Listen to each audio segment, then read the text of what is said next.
નમસ્કાર વિદ્યાર્થી મિત્રો, આપ સર્વ વિદ્યાર્થી મિત્રોનું સહૃદય હાર્દિક સ્વાગત છે આપણી ચેનલ બેસ્ટ ઇન એજ્યુકેશન અંદર.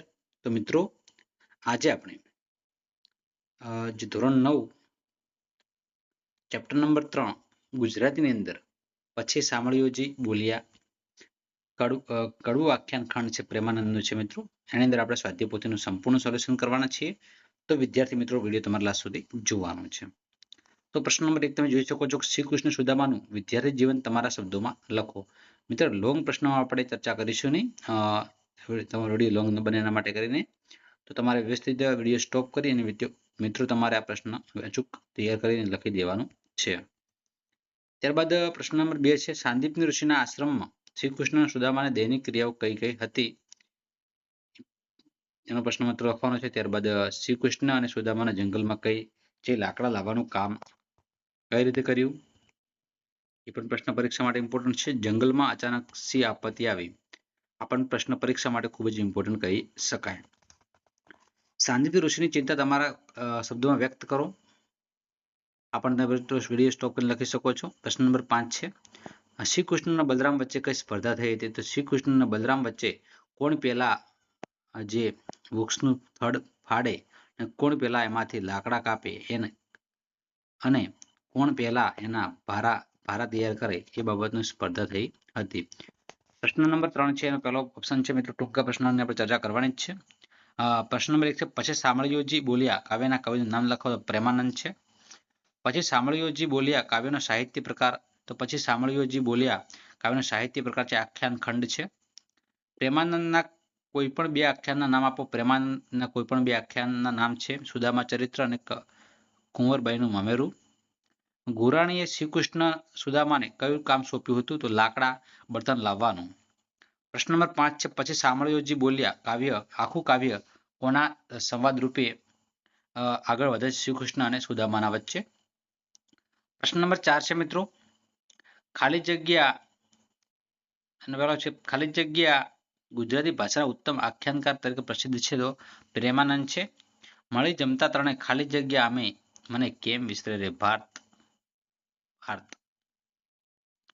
પ્રશ્ન નંબર 3 છે, પછી દારિદ્ર ખોવા દાસમું ખાલી જગ્યા શ્યામે કરી સોમદષ્ટિ. પ્રશ્ન નંબર 4 છે, મહાકવિ પ્રેમાનંદ ખાલી જગ્યા તરીકે પણ પ્રસિદ્ધ છે માણભટ્ટ. એના પછી વ્યાકરણ છે બાળકો.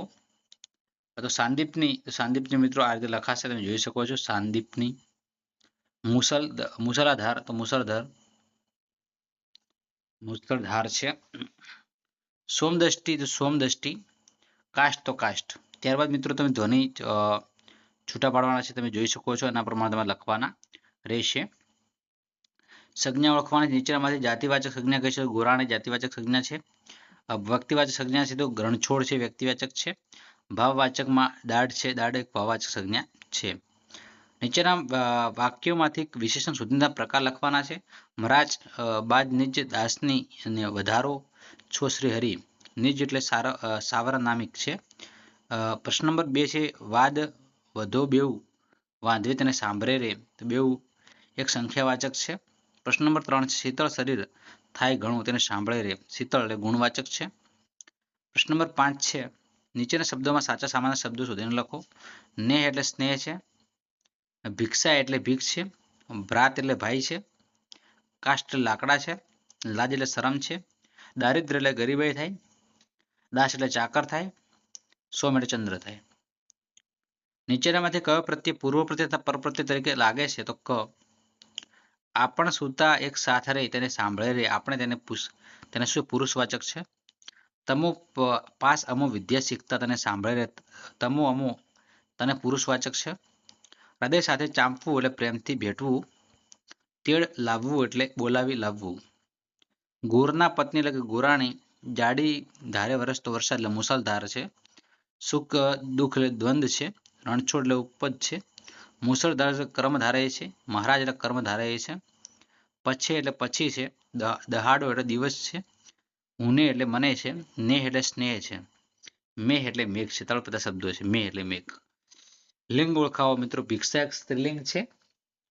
કુહાડો પુલ્લિંગ. પૂર નપુસકલિંગ. વરસાદ પુલ્લિંગ. અવસ્થા કાળની અવસ્થા. કાંધે કુહાડા ધર્યા વર્તમાન કાળ છે. નદીએ પૂર આવ્યા ઘણા ભવિષ્યકાળ છે. મહારાજ લાજ નિજ દાસની વધારો છો શ્રી હરિ ભૂતકાળ છે. નીચે આપેલી પંક્તિનો અલંકાર ઓળખાવો. ચિત્ર શરીર થાય ઘણું તને સાંભળે રે, ટાઢે ધ્રુજે આપણી દેહ મને કેમ વિસરે રે. અત્યાનુપ્રાસ અલંકાર છે.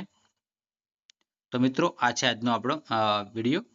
વિદ્યાર્થી મિત્રો તમને મારો વિડીયો કેવો લાગ્યો એ ખાસ કોમેન્ટ બોક્સની અંદર કોમેન્ટ કરવાની છે. જો પસંદ આવ્યો તમારે વિડીયોને લાઇક કરો. ચેનલ પર મિત્રો નવા હોય ચેનલને અચૂક સબસ્ક્રાઇબ કરજો. બાજુમાં પહેલા બેલ આઇકનને પણ પ્રેસ કરજો જેથી કરીને આવનારા વિડીયો નોટિફિકેશન સૌ પ્રથમ વિદ્યાર્થી મિત્રો તમને મળતી રહે. ફરી મળીશું નવા વિડીયો સાથે. ત્યાં સુધી આવજો. જય હિન્દ, જય ભારત.